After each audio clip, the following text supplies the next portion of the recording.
This week on the podcast, Matt gets a new Xbox, and we'll answer the question, is the new Xbox One X worth it if all you have is a 1080p TV? And with most of the big fall releases out now, we get to concentrate on actually playing games instead of just starting games. And we'll also discuss the latest gaming news, including a big controversy in the gaming industry. Was Little Mac from Punch-Out on steroids the whole time? Was Princess Peach finally admitting to the affair with Luigi? Hey, is Master Chief actually totally commando under a suit? Cue the music.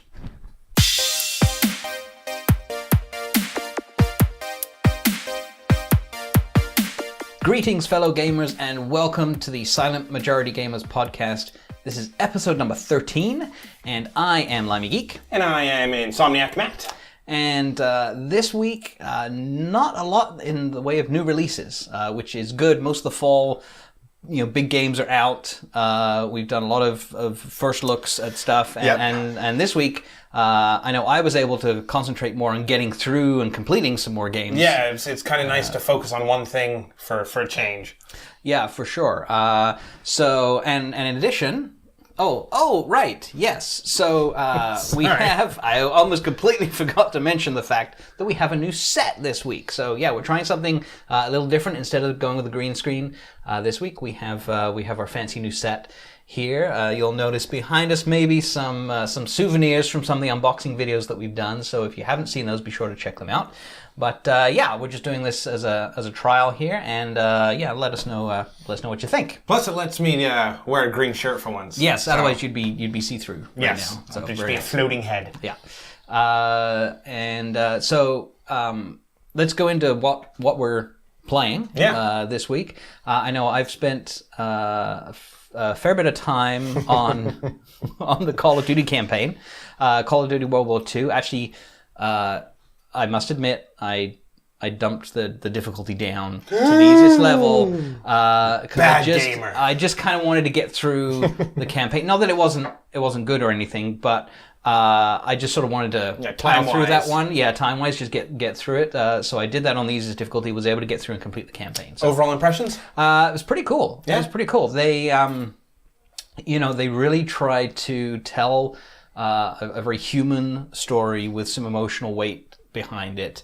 You could tell from listening to the devs talk about this game, they were really trying to do justice to the people that fought in that war. And yes, it's a video game, and there's ridiculous set pieces and stuff that happens just like you'd expect, but they tried to ground it in reality, and there's a story there and stuff. So it was pretty cool. It was nice. It was fun. So also been playing Shadow of War. Finally completed that one too. Oh, nice! Finally got through that. Yeah, it took me. I've got almost 80 hours. Nice on that game. Now I probably could have finished it sooner. The end game part you can sort of take at your own pace, and I wasn't really rushing because the game was so much fun. I was enjoying it so much I wasn't rushing there. So you probably could have done it quicker if you really tried. But can't complain, 80 hours for that game. And I fully intend to go back and play it again in the future. It's one of those games I'll go back to and do over again. Nice. And 80 hours, that's getting some legwork out of a video game, especially for these days. You know what I mean? Yeah, for sure. Like $1 an hour, that's fantastic. Yeah. Especially compared to some of the other games that are out there. I'm looking forward to playing that one. I haven't played it yet, but I'm next. Yes, you can borrow that one now that I'm done with it. So, did you been playing any single player stuff this week? Or? So I sat down and carved a good chunk out of Assassin's Creed. I'm almost 50 hours in. Okay. I'm getting towards what I feel is towards the end of the story. Again, problem being is getting sidetracked, and the game is still fun. I'm still enjoying it. It's gotten a little harder towards the end, which I like. I don't feel like there's any kind of a grind to level up to the right level to do missions. There's always something for you to do. And towards the later part of the game, you find a lot of tombs in pyramids and things like that, which, I mean, easily get sidetracked to go through them. So I'm still playing Assassin's Creed. I don't know if I'll even finish it by next week, possibly, if I concentrate on that. But I'm also in the second round of the playoffs in my NBA 2K career. Okay. So I've been going back and forth to that. So I'm going to, try and get the playoffs done this week as well. But, as we're saying at the top of this, it's nice just to sit down and play some games at my leisure instead of trying to rush through the first little bit just to get some impressions out. Yeah. I've been playing some NBA as well, continuing to play that. The other thing I did, I know when we talked before about Wolfenstein 2 that came out recently. I mentioned I hadn't played the first game and I would wait for it to go on sale and maybe pick it up to play that through. Well, guess what? It went on sale this week. Microsoft has a Black Friday sale going on, which is probably still going on when you're hearing this. And the original Wolfenstein, The New Order, was on sale for like $12 Canadian. Which, if you do the math, is like 50 cents US or something. So I picked that up, and I've been playing through that. And also, Wolfenstein 2 is on sale for 50% off. So I grabbed that one too. So nice. I had that one waiting, but I wanted to play the first one and get through that first. It was, got good reviews and stuff. It was a pretty good game. So I've started on that campaign. It was kind of interesting playing that one right after finishing the Call of Duty World War II campaign, because they're both sort of the same time period, that World War II era, although Wolfenstein takes place in an alternate universe, so things are a bit different. But the games are very different. The feel is very different. Wolfenstein doesn't take itself too seriously. No, it does not. It's like, you can dual wield pistols, or you can dual wield assault rifles. Yeah.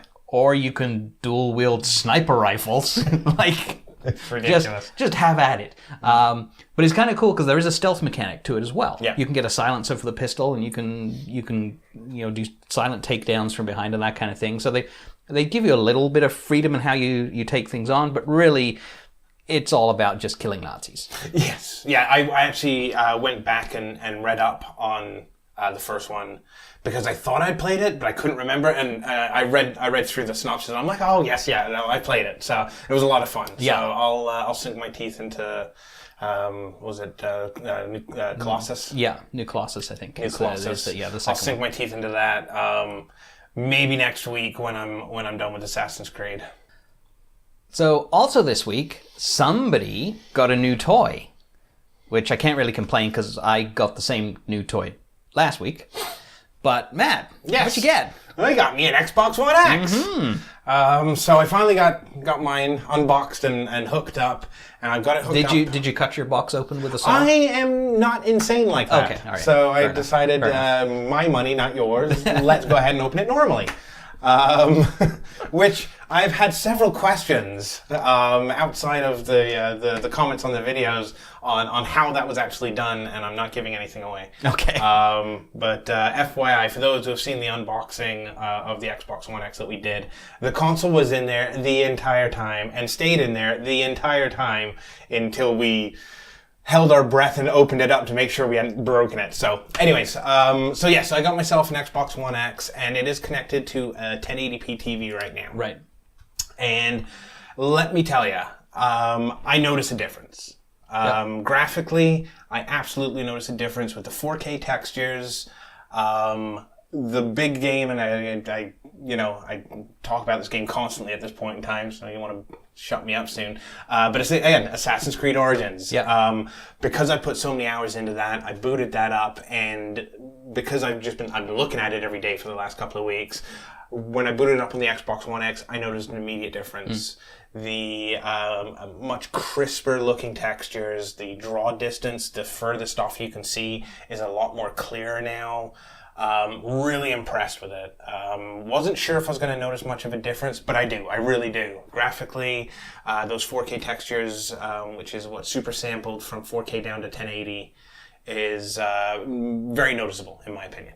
Yeah, you're basically still getting all of the same graphical effects and everything, just scaled down. I mean, the from what I understand, the box essentially is still rendering everything like you had a 4K TV attached, and then it just scales it down to 1080 for your TV. So you still benefit from a lot of the special effects, the textures, and that kind of stuff, even though you're not getting the higher resolution.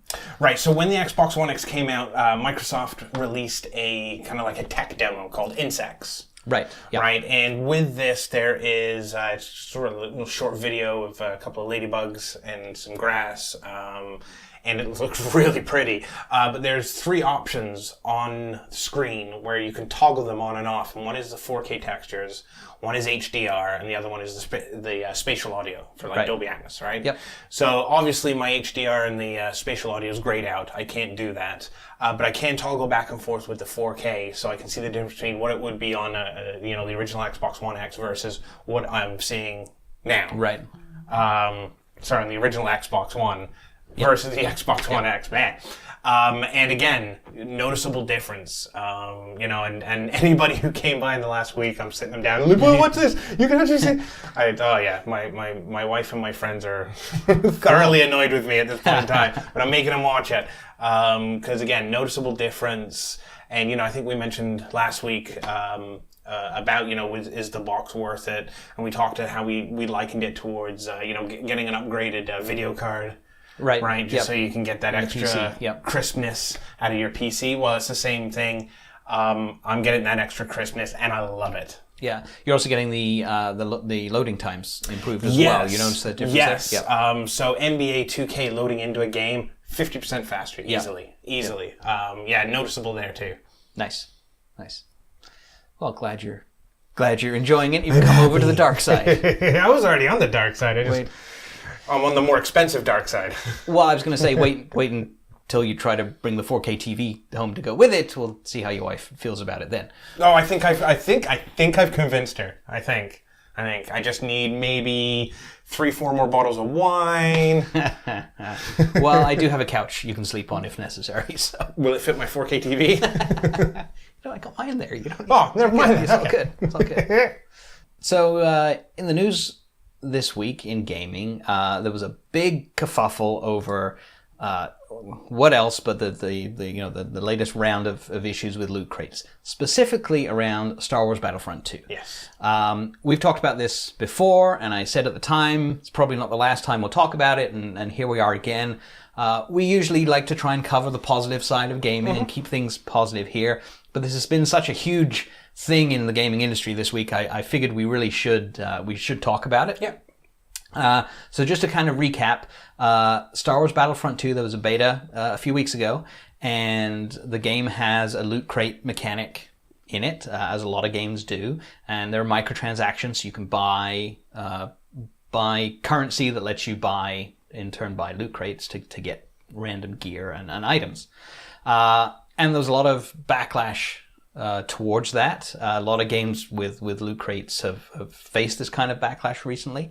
And also, people were looking at the cost when the early access came out last week. People started getting into the game and looking at it and realized that the cost to unlock some of the higher end characters was extremely high, and people were calculating it was going to take like 80 hours or something of gameplay to earn enough currency in order to unlock these higher level characters.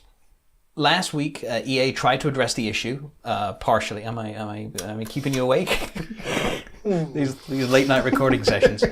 Sorry, I thought maybe I was holding it in. I'm like, I'm so smooth right now. Yeah, and I just called it out right there. That's right. Last week, EA tried to address the issue by what they did is reduce the cost of those characters. They reduced it by 75%, which was a pretty big cut to try and sort of keep people happy. But of course, the internet was not happy. There were still a lot of complaints. So what happened next was kind of unprecedented. It was kind of bizarre, and I don't think anyone saw it coming. Mere hours before the game is released, EA announced that they are turning off microtransactions. Yeah. They disabled the ability to spend extra money in the game and buy loot crates. And they said basically they're going to reevaluate the game and the system, and they've said this is temporary, that they will come back in some form later, but for now it's turned off, and you can't spend any more money in the game. Wow. Right? You didn't see that coming. No, not at all. Not at all. I mean, we talked before when we talked about loot crates, we said companies will keep doing them as long as people keep buying them, and if you really don't like them, then don't pay for this stuff, and companies won't do them anymore. But I guess in this case, people complained enough that they've turned them off completely and are going to reevaluate it. Yeah. That's a big deal because, again, what we were saying before is that this is how they make money after launch, right? You get that initial surge of, sales of the actual game, but, when you have a game like this that is played for, a year or something like that, or more so online by a big community, you need to have some sort of revenue generator to be able to support the game. And that's where microtransactions come in, right? So to kill them right off the bat, definitely didn't see that coming. Yeah, especially that drastic a move to just disable them completely. Like, they're now not going to make any extra income from the game until they're able to reinstate something. I mean, I did see a number of people complaining. One person I follow on Twitter said, on principle, they're just not buying Star Wars Battlefront, even though they love Star Wars, as a protest against the whole loot crate system that's in there and the microtransactions. So there was another story that came along a little later as well that was kind of interesting, and this is, I don't think this has been confirmed yet, but there were reports coming out that basically Disney had contacted EA and put pressure on them to do this. Disney did come out with a statement saying that Star Wars is for the fans, and they always listen to fan feedback, and they support EA in what they've done, in disabling the microtransactions until they can make it right. But the rumor is that it was really Disney that pushed EA to do this. Yeah. And I gotta admit, it kind of sounds plausible. Yeah, because for EA to completely disable those microtransactions when, like you say, that's their way of making extra income, it doesn't sound like them. I mean, normally with this kind of thing, they would let it ride and people just wouldn't buy them and they would get the message that way. So for them to take the active step of disabling them. Well, look how big Disney is, right? And look what they own. Well, the rumor or the reporting that came out was basically Disney is saying this is reflecting negatively on the Star Wars brand. Yes. Right? So now that affects us, and that's why they would pressure EA into doing that. Whether it's true or not, we don't know, but it doesn't sound out of the realm of possibility to me at all. Now, when it comes to loot crates, though, I mean, we discussed this earlier. I feel like there's several things wrong here. Right, it's not just that they're selling loot crates and that it's it's not just the cost. You got to look at content as well, right? We were talking about that. Yeah, there's a lot of different things in play here. I don't think you can say across the board all loot crates are bad or all microtransactions are bad, and those are two different things. Let's remember too, right? Microtransactions is paying extra after you've purchased the game to get something else within the game. And the whole loot crate mechanic is, a random, a box that you open that you get a randomly assigned piece of gear. And most games that have loot crates in them, you can obtain those loot crates naturally through play in some ways, and Star Wars Battlefront 2 is no different. Right. Most games then layer the microtransactions on top, where you can pay real money to then get more loot crates. Right. That's where I think things get a bit more interesting, because you're paying money for another random item. Right. Like if you look at something like NBA 2K, which I think is a game which I personally think they push the microtransactions to the limit on. I have issues with that a little bit. But at least there, you buy the currency that lets you upgrade your player directly. There's no randomness to it. You know what you're getting. You're buying a specific thing. I mean, I rarely buy anything with microtransactions, but I do remember, and I must apologize because I'm part of the problem, because when Call of Duty first introduced microtransactions, they were selling gun skins. Yeah. And I bought one. I bought a pack of gun skins because I wanted it. It was completely optional.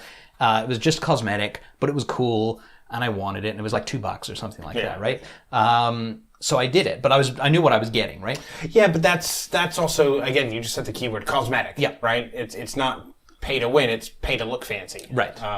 Right? Which is a big difference as well. Yep.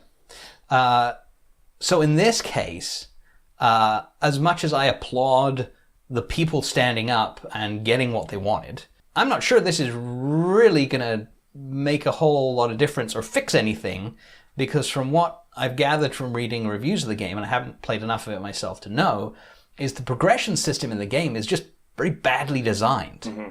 And the microtransactions and paying for loot crates is not really the issue. The issue is that the progression is so random because it's completely tied to the loot crates. Right. So it's like, yay, we won, we got the microtransactions disabled, but the progression system still sucks, and it doesn't really... Yeah. Microtransactions aren't really helping you that much anyway. Right. You could spend, money on 10 different, loot crates and have nothing to show for it after that, right? For, the class that you want to level up. Or you could play the game with this one class that you want to level up and, obtain 10 loot crates while playing for free and get the same thing. Nothing for the character that you're trying to level up. Yeah, part of the issue is the leveling and unlocking of abilities for your character is tied to the star cards that you have. Right.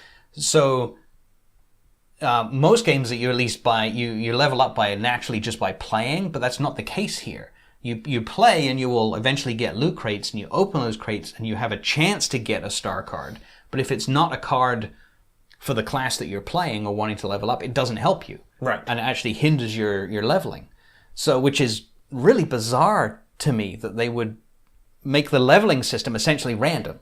Right. And that's also what you can purchase as well. So it makes the things that you can buy, the microtransactions that are in the game, not only are expensive, but then again, you get a chance of not getting something that you want, and I kind of feel like it's a bit of a waste of money. Well, it's not even pay to win, right? Yeah, it's pay to maybe get something later if you're lucky. Yeah, most of the reviews I read complained that the progression system was just broken. It was just badly implemented.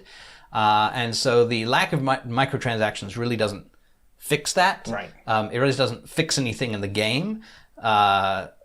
So, I mean, that's kind of unfortunate. I mean, hopefully, EA said they're going to reevaluate things. Hopefully they'll reevaluate the whole progression system itself and how they've done that.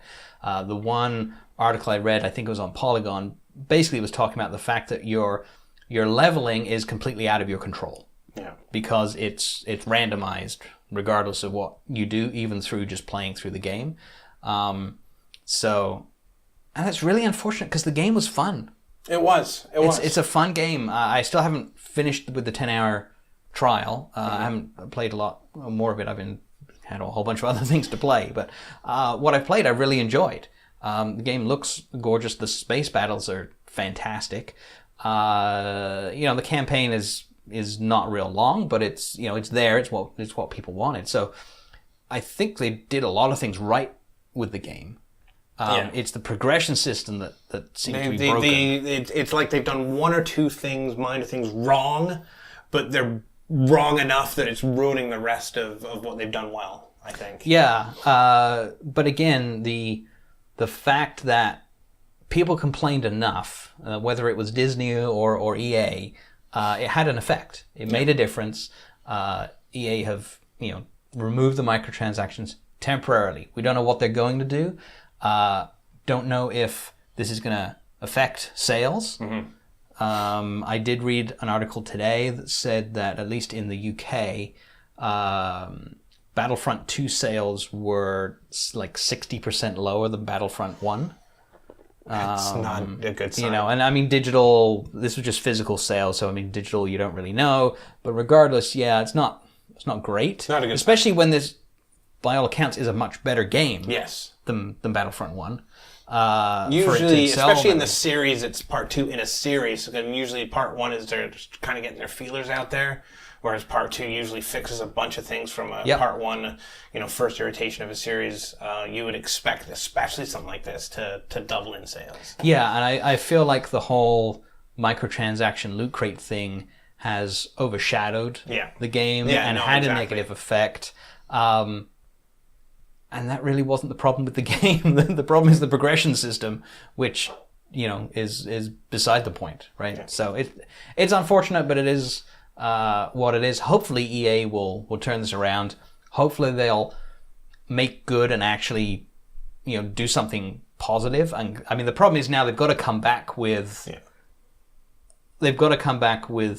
the perfect solution, right? If they come back with anything that's even a little bit unsavory or leaves a bad taste in people's mouths, they'll get completely blasted for, well, why did you bother turning them off if you're just going to bring it, right? So now they've kind of put themselves in a corner, because I think now they kind of have to come up with the absolute best solution that's going to make everybody go, wow, that's fantastic. Yeah. Good on you, EA. Hopefully they can do it. I'm rooting for them. I really am. Well, let's be honest. This isn't going to ruin EA on a whole, right? I mean, they're a monster, and the same with Disney. This isn't going to ruin the whole thing. I mean, for crying out loud, Disney are going to have their own Netflix. They're going to, there's a live action Star Wars show coming. The Last Jedi's in theaters next month. They're not going anywhere. It's not going to ruin anything. It's not like, congratulations, gamers, you ruined EA. Because, I mean, let's be honest, they're going to do what they want. And I think, you mentioned it before, is that I think Disney's really put the pressure on. So I think EA is going to make changes for Disney and hope that the gaming community agrees. Well, I think they're going to have to hope they can get some goodwill back, because they do need to replace that income that they were banking on. Yeah, oh yeah. From the microtransactions somehow, right? I mean, it is a business here, and they've still got to do that. I guess the bigger question is this going to affect other games or other publishers?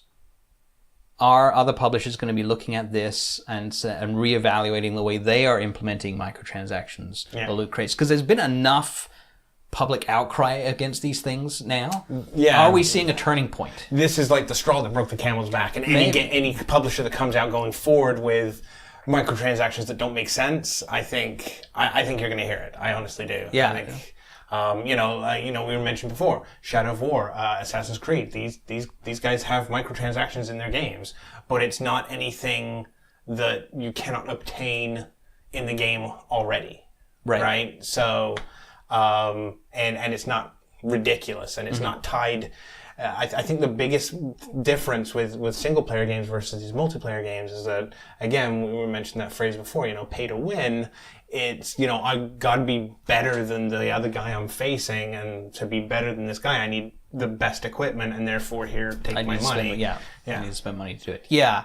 Although, in all honesty, most multiplayer games are balanced in such a way that the stuff you unlock later is not necessarily better. Yeah, try not sucking at the game.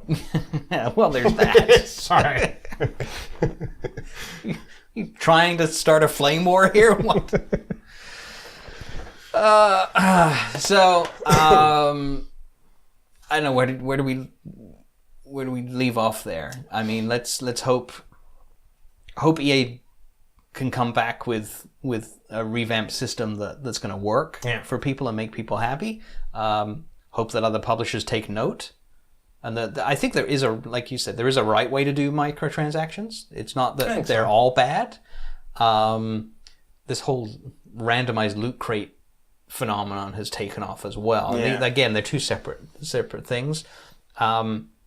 It's okay when it's cosmetic, but not when it's tied to the progression of your character. Yeah, just tied to abilities or skills or something like that. Cosmetics, I'm totally fine with purchasing stuff for cosmetics. If you really like the game, it gives you no advantage to have Christmas wrapping paper gun skins or whatever it was that they ended up. Those are cool. Yeah, I like those. Yes, I remember those last year. Merry Christmas! I got you an AK-47. Right. So I mean, cosmetic stuff, I'm totally fine with, and I'm guilty of buying some cosmetic stuff for games for sure. If I like the game and I want it to look a little different, then I'll do it. But yeah. Well, I'm sure we'll be talking about this again. We'll keep following this story as it goes and see what happens. Well, that's going to do it for us for this week. We welcome your comments. Please leave a comment on this video. Tell us what you like, what you didn't like. You can also send us your questions. You can email us podcast@silentmajoritygamers.com. We want to have a mailbag section in the future where we answer questions. You can ask us anything about the YouTube channel or anything gaming related. And please do not forget to subscribe to the channel. That's right. Subscribe to the channel. I'm talking to you right there. Yeah, you, the one who's looking at it, this video embedded in Facebook. No. Go ahead and click the very top of the video with the name on it. It'll take you to our page in YouTube, and there's a little subscribe button. Click it. Actually, click it. We can do one better. We can put a subscribe button right here. Right Just, here? Yeah, right there. Yeah, well, there. Yeah, there. Click there, subscribe. That's it for us for now, though. For Insomniac Matt, I'm Limey Geek. Thanks for watching, and we'll see you next time. See you guys.